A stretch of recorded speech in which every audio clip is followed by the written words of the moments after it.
मतदार यादी अधिक अचूक आणि परिपूर्ण करण्यासाठी मुख्य निवडणूक अधिकारी कार्यालय महाराष्ट्र राज्यतर्फे मतदार याद्यांचे विशेष सखोल पुनरीक्षण SIR 2026 मोहीम राबवण्यात येत आहे.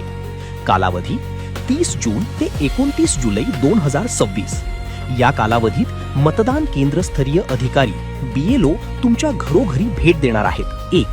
BLO यांच्या गृहभेटीपूर्वी voters.eci.gov.in संकेतस्थळ किंवा ECI नेट ॲपवर जाऊन search your name in last SIR अंतर्गत मागील मतदार यादीतील तुमचा किंवा तुमच्या आई वडिलांचा तपशील, नाव, मतदारसंघ, भाग क्रमांक, अनुक्रमांक शोधून ठेवावा. 2. गृहभेटी दरम्यान BLO तुम्हाला गणनापत्राच्या EF च्या 2 प्रती देतील. दोन्ही प्रतींमध्ये योग्य माहिती भरा, स्वाक्षरी करा आणि आवश्यकतेनुसार तुमचे अलीकडच्या कालावधीतील छायाचित्र जोडून ते BLO कडे जमा करा. महत्वाची टीप: गणनापत्र सादर केल्यावर BLO कडून तुमची पोचपावती ॲक्नॉलेजमेंट नक्की घ्या. कोणताही पात्र मतदार वंचित राहणार नाही, कोणताही अपात्र व्यक्ती समाविष्ट होणार नाही.